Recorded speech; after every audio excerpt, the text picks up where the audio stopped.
A'udzubillahi minasyaitonirrajim. Bismillahirrahmanirrahim. Shalawatullah malaikati wa anbiya'i wa rusuli wa khamalati arsy wa jami'i khalqi ala sayyidina wa nabiyyina wa habibina wa sayyidina maulana Muhammad sallallahu alaihi wasallam wa alihi wa alihi wassalam wa rahmatullahi wa barakatuh.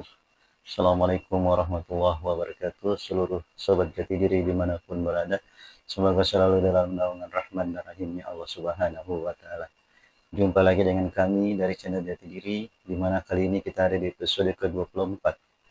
Di episode kemarin, di episode 23, kita sudah membahas atau berbicara tentang penyebab terjadinya bencana di alam semesta ini. Itu terjadi karena terjadi ketidakseimbangan dari 4 elemen yang menyusun dasar susunan dari alam semesta ini. 4 elemen tersebut adalah api, angin, air, tanah. Di mana keempat susunan dari alam semesta ini terjadi ketidakseimbangan. Bahasa kita lepas dari poros. Sebenarnya keempat elemen ini adalah pengejawentahan dari perwujudan ulama, umaro, alim, dan umat. Di mana api sendiri itu adalah perwujudan atau tanggung jawabannya kalau dimunculkan di alam ini afalnya itu adalah ulama. Kalau angin itu umaro atau pemimpin. Kalau air itu adalah alim, para ahli ilmu. Dan tanah itu adalah umat. Di sini kita lihat bahwa yang mengejawentahan 4 elemen tersebut pada dasarnya mereka semua berada di wilayah muktasyif. Di dalam pengamalan kehidupan mereka itu semua mereka masih berada di alam muktasyif, di alam bawah. Inilah yang menyebabkan kenapa 4 elemen tersebut terjadi ketidakharmonisan, terjadi benturan, terjadi gesekan dari 4 elemen tersebut sehingga dia tidak berputar pada porosnya. Itulah yang menyebabkan alam ini terjadi goncangan atau bencana dari 4 elemen tersebut. Di mana kita lihat di sini perwakilan dari api itu adalah ulama. Api ini menunjukkan dari tauhid ya, berbicara tentang keyakinan. Karena api itu sebenarnya seperti ini dia, berbentuk huruf alif. Api itu alif, berdiri. Dia digemanain pun modelnya dia tetap alif, itu api. Ini berbicara tentang keyakinan. Dan yang mampu menyampaikan keyakinan itu atau yang mampu menjiwai keyakinan itu adalah para ulama. Kalau yang angin itu seyoknya di dalam bentuk ruku. Angin itu dalam bentuk ruku. Ruku ini kalau bahasa kita itu penghormatan, dalam bentuk kehormatan. Seyoknya ruku ini dia menerjemahkan yang namanya akhlakul karimah, akhlak yang baik. Jadi di dalam penghormatan itu adalah perwujudan dari akhlak, menghormati sesama, menghargai sesama. Yang mampu mewujudkan ini seharusnya seorang pemimpin, entah presiden atau bupati atau wali kota atau apapun dia yang berbicara tentang kepemimpinan, itu seyogyanya dia harus berdasarkan akhlakul karimah. Tapi pada dasarnya pemimpin sekarang menerjemahkan akhlakul karimah itu dalam bentuk politik. Mereka berpolitik, mereka menggunakan bahasa-bahasa akhlak itu, bahasa-bahasa kebaikan itu hanya dalam koridor politik untuk mencari simpati, untuk mencari dukungan. Nah, jadi itulah yang ada di wilayah angin tadi ya, itu wilayah para pemimpin. Sebenarnya dia dalam berpolitik itu adalah dengan menggunakan akhlakul karimah yang sebenarnya, bukan dibuat-buat. Dia harus lebur dengan akhlakul karimah itu. Lihat pemimpin-pemimpin di zaman Khulafaur Rasyidin, mereka berpolitik itu dengan akhlak, dengan kepribadian yang benar, sehingga orang akan simpati, orang akan menghormati, mereka akan memilih terus pemimpin tersebut. Tapi kalau pemimpin itu yang hanya berpolitik, menggunakan akhlak itu sebagai kedok politik untuk bertampil, untuk tampilan tok, hanya untuk kelihatan dia orang yang baik, dia orang yang berbudi pekerti, pada dasarnya dia tidak mampu menegakkan akhlak itu. Nah, itu yang menyebabkan terjadinya ketimpangan di wilayah kodrat ini ya, akhlak ini, angin. Kemudian kalau yang di wilayah ketiga ini adalah wilayah air. Air itu seyoknya dia dalam posisi ruku, sujud. Dia dalam posisi sujud air itu. Air itu selalu mencari tempat yang kosong, selalu mengisi wadah-wadah yang kosong, selalu merendah dia, selalu sujud dalam keadaan sujud. Tidak pernah air itu meninggi. Kecuali dia bikin air terjun, air mancur ya. Tapi pada dasarnya semua air itu adalah sujud.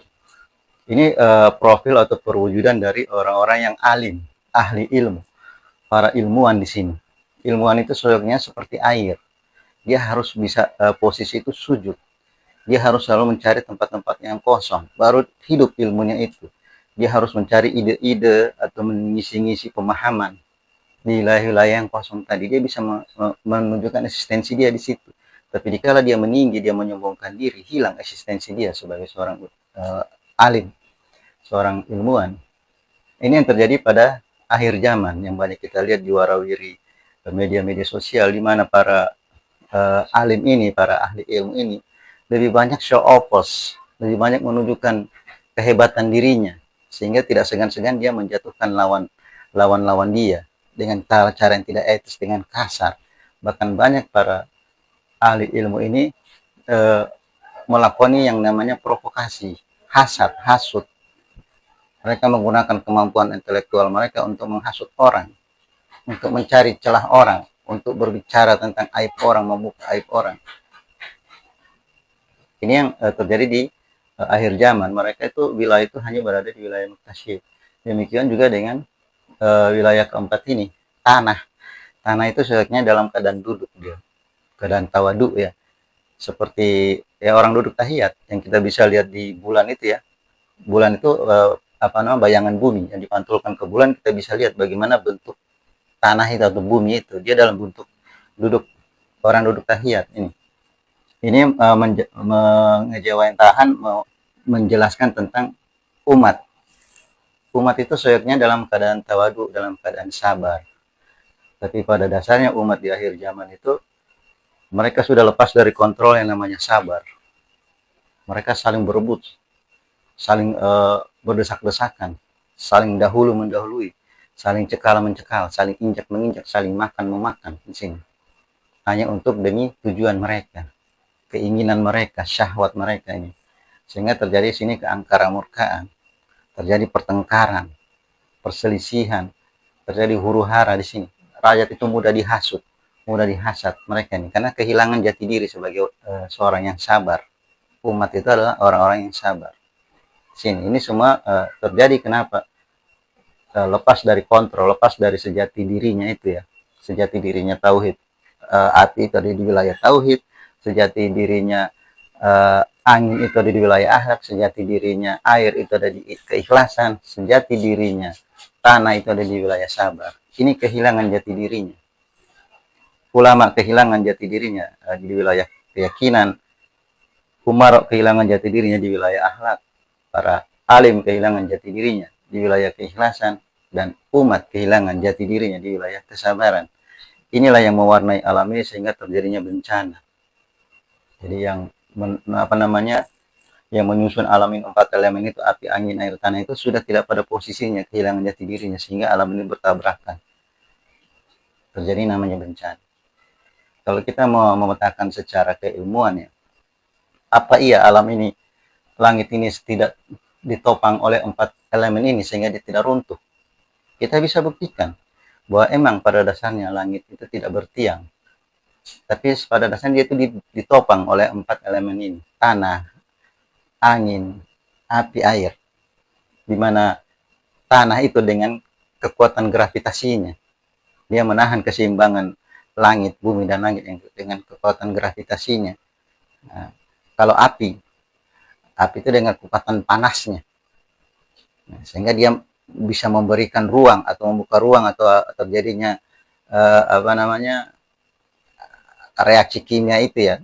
Di dalam dia menghembuskan namanya gas atau atmosfer, sehingga terbentuk atmosfer itu. Sementara atmosfer sendiri itu adanya di wilayah angin. Angin itulah yang membentuk atmosfer itu, didukung oleh panasnya api ini, juga didukung oleh namanya air. Untuk yang namanya atmosfer itu adalah gas. terdiri gas, sehingga itulah yang menopang kenapa langit itu tidak runtuh ya, dia tetap pada posisinya. Karena ada gas yang menyelubungi yang namanya atmosfer. Itu terdiri dari komponen api, angin, dan air. Sementara tanah itu ada di wilayah gravitasi, sehingga tetap menjaga posisinya itu, tidak bergeser dan tidak rontok. Ini pembuktian secara ilmiah bahwa pada dasarnya menopang langit itu adalah 4 unsur ini: api, angin, air, dan tanah. Itu bisa dibedahkan dengan teori-teori ilmiah. Sejatinya yang dibilang api itu adalah perujian dari para ulama, angin itu para umaro, air itu para alim, dan tanah itu adalah umat. Jikalau 4 kondisi ini tidak pada porosnya itu di mana mereka? Porosnya itu di wilayah Nur Muhammad. Nur Muhammad itu sejatinya ada di mana? Ada di wilayah Aziz. Kalau ini empat elemen ini ada di wilayah Muktasyif, ini yang terjadi pergesekan, terjadi benturan, lepas poros, bahasanya seperti itu, sehingga terjadinya bencana alam. Ini kalau kita secara urai secara ilmiah ya, demikian adanya. Itu kalau peninjauan ya, jadi kita tidak perlu saling menyalahkan. Kita cukup melihat apa yang terjadi ini sebagai bahan kita untuk merenungi, bahan bagi kita untuk kita menelaah, menurungi apa yang dikehendaki Allah dengan adanya bencana alam ini. Pesan apa yang Allah ingin sampaikan? Allah ingin menyampaikan kita untuk kembali ke fitrah kita, ke jati diri kita sebagai manusia. Kembali. Inna lillahi wa inna ilaihi raji'un. Kalau kita mampu berdiri pada fitrah kita sebagai manusia, entah dia ulama atau umaro atau alim atau umat, berada di posisi sejatinya, ini akan terkendali alam ini. Terwujudlah yang namanya rahmatan lil alamin. Jadi sangat penting sekali kita untuk memahami diri, memposisikan diri pada sejatinya kita sebagai manusia. Jangan kita mengambil posisi di wilayah-wilayah yang bukan diri kita, atau di wilayah-wilayah hewan. Nah, itu yang perlu kita waspadai ya. Demikian. Itulah yang kenapa alam ini terjadi bencana. Ini karena tidak harmonisan ya. Tidak pada posisi sejogjanya dia berdiri. Jadi adapun saya membahas tentang jati diri ini, semata-matanya hanya saling untuk mengingatkan bahwa kita ini manusia. Kita ini adalah makhluk yang mulia. Makhluk yang Allah berkenan untuk menjadikan tempat dia, mentasbihkan af'al dia di alam semesta. Hanya manusia yang Allah pilih. Sekali lagi hanya manusia, bukan malaikat atau makhluk apapun. Ini harus kita sadari ya. Kita harus mampu tiba di posisi kita sebagai manusia, jati diri kita manusia. Jangan ada di wilayah mutasyif, wilayah-wilayah hewan. Ini bukan jati diri kita, ini jati diri hewan. Kalau kita berdiri di sini, yang ada nafsu syahwat. Hanya keinginan dan syahwat yang jadi tujuan hidup. Tapi kalau kita berdiri di sejatinya kita manusia, kita mengenal siapa Tuhan kita, siapa diri kita, siapa Tuhan kita. Sehingga alam itu akan mengikuti manusia sebagai khalifah, sehingga terjadi perputaran rotasi yang harmonis, yang seimbang. Itu yang dibilang rahmatan lil alamin. Jadi saya mau bahas ini bukan dengan kategori menyimpang atau keluar dari Ahlus Sunnah wal Jamaah. Sama sekali tidak. Justru ini yang ada di Ahlus Sunnah wal Jamaah, yang dijelaskan di pengetahuan, pemahaman tentang Ahlus Sunnah wal Jamaah itu. Inilah yang ada yang Rasulullah tegaskan di dalam sunnah beliau, di dalam hadis-hadis beliau, juga ada yang di dalam Al-Quran. Inilah isi Al-Quran yang sebenarnya, menjelaskan jati diri. Di Al-Quran itu berbicara tentang 3 unsur. Kalau di Al-Baqarah ya, alif, lam, mim. Alif itu tauhid, lam itu lam Jibril, berbicara tentang hukum-hukum, tata cara, aturan. Sementara mim itu tentang kehidupan, sejarah. Kalau kita bongkar di alif lam itu, dia berbicara tentang 3 keadaan: tauhid, tata cara atau syariat, aturan, dan berbicara tentang humanitas, kemanusiaan, yang diperjelas dengan sejarah. Yang masa lalu itu sejarah, masa sekarang itu keadaan, dan masa depan. Itu yang dibilang di alif lam mim itu di Al-Baqarah. Kalau di Al-Quran sendiri itu berbicara tentang keesaan Allah, tentang hukum-hukum, tentang juga kehidupan, tentang layaknya kita di dalam berinteraksi dengan diri dan alam semesta. Itu. Jadi ini semua yang berbicara tentang ini. Saya cuma mau bicara tentang kesimpulan perjalanan diri. Saya simpulkan dengan perjalanan diri dari semua apa yang diurai di Al-Quran dan hadis, disimpulkan di dalam perjalanan diri ini. Demikian. Jadi ini saya membahas ini, bisa dikoreksi silahkan. Saya berani mengatakan bahwa ini adalah tidak bertentangan dengan Ahlus Sunnah wal Jamaah. Justru ini adalah isi yang ada di Ahlus Sunnah wal Jamaah. Bagaimana kita mampu berdiri di fitrah kita sebagai manusia sejati. Kalau kita ada di wilayah mutasyif, itu kita mengingkari jati diri kita. Kita mengkhianati diri kita sebagai manusia. Bagaimana kita bisa menerjemahkan afal Allah di alam ini kalau kita bukan manusia? Hanya manusia yang mampu menerjemahkan afal Allah di alam semesta, yang mampu memantulkan afal dia di alam semesta. Hanya manusia. Di sini saya urai bagaimana cara kita kembali ke jati diri kita sebagai manusia. Tidak lain. Jadi di sini saya tidak mendeskripsikan hal-hal di luar tauhid. Saya berbicara justru menegaskan tentang tauhid. Berbicara tentang kebenaran Nur Muhammad. Bagaimana kita seyoknya kembali kepada jati diri kita Nur Muhammad. Inna lillahi wa inna ilaihi raji'un. Kita mampu tiba di sini. Di gerbang ketuhanan. Gerbang ketuhanan ini yang dibilang Nur Muhammad. Mula Allah dalam mencipta alam semesta. Nur Muhammad ini adalah idenya Allah Ta'ala. Di dalam dia menerjemahkan dirinya di alam semesta. Mula dia mencetuskan ide dia. Untuk mentajalikan ya. Sehingga inilah tercetus Nur Muhammad itu. Nur Muhammad itu ide. Skema yang Allah pikirkan. Yang Allah ciptakan. Supaya bagaimana cara dia menerjemahkan di alam semesta ini dirinya. Karena dia seyoknya dia menciptakan alam ini semata-mata supaya dia dikenal. Cara dia memperkenalkan diri di alam semesta ini, dia bentuklah yang namanya Nur Muhammad. Situlah cara dia. Nur Muhammad ini adalah sketsa dia atau pola pemikiran Allah Ta'ala di dalam menerjemahkan afal dia di alam semesta. Ini yang dibilang Nur Muhammad. Ini fitrahnya Allah Ta'ala, ini wajahnya Allah Ta'ala. Yang Allah anugerahi, yang Allah sematkan kepada kekasihnya Rasulullah Sallallahu Alaihi Wasallam. Jadi ini fitrahnya Allah yang disematkan, yang difitrahkan ke fitrahnya Rasulullah. Jadi jangan salah tanggap. Jadi ini sebenarnya Nur Muhammad itu adalah Allah Ta'ala sendiri fitrahnya. Yang dia sematkan ya. Yang dia anugerahi ke beliau Rasulullah sebagai manusia kamil. Manusia yang sempurna. Demikian. Nah, jadi pembahasan yang saya coba urai ini. Jadi di sini adapun saya menggunakan rekan-rekan jati diri yang ingin coba memetakan diri di sini.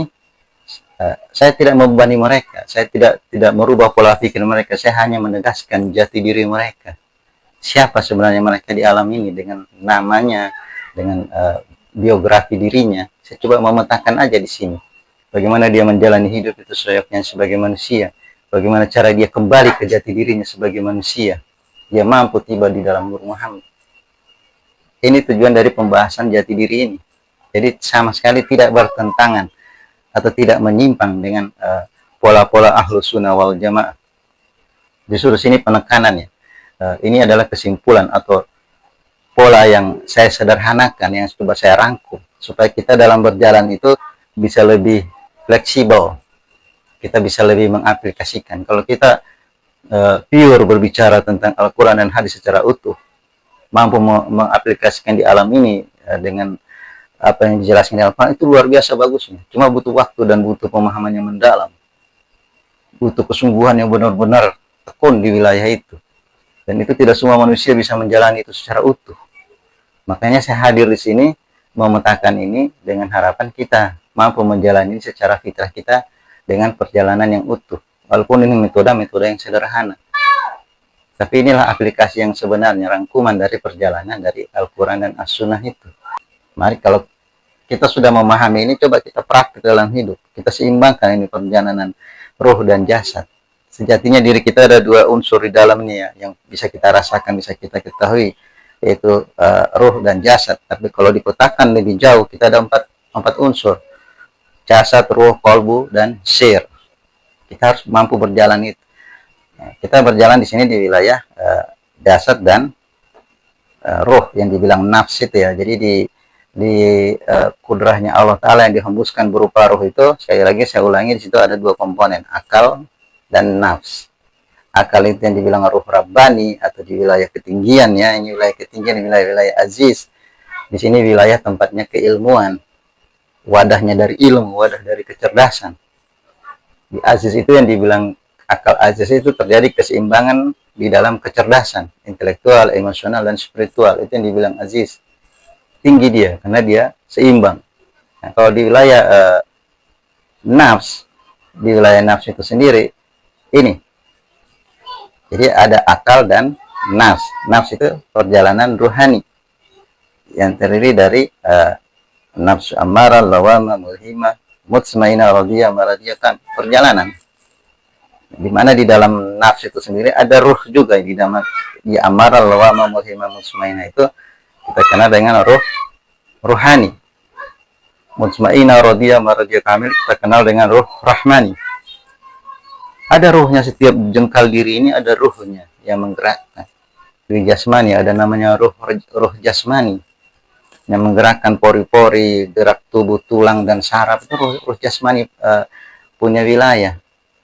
Di wilayah pertumbuhan organ, jasad, maupun organ dalam tubuh. Itu ada namanya ruh nabati. Di wilayah alam-alam bawah sadar kita juga ada namanya ruh rawani. Semua itu tidak terlepas dari roh yang mengatur sirkulasi, metabolisme di dalam tubuh sampai kita berkehendak ingin makan, terus merasa kenyang, terus ingin buang air besar. Itu semua ada yang mengaturnya. Ada di wilayah ruh rahmani, ada malaikatnya semua. Jadi kita hadir di alam ini bukan hanya seonggok daging begini aja yang berjalan. Tiba-tiba selesai umurnya mati jadi seonggok bangkai. Bukan demikian. Terlalu tinggi manusia itu untuk dibahasakan. Saya cuma membahasakan secara sederhana, secara simpel aja. Tapi kalau mau ada yang mau mengkaji lebih dalam tentang dirinya, dia bisa lebih dalam memahami dirinya, bisa menemukan sejati dirinya lebih jauh. Nah, demikian lebih dan kurangnya. Wabillahi taufiq wa hidayah. Wassalamualaikum warahmatullahi wabarakatuh.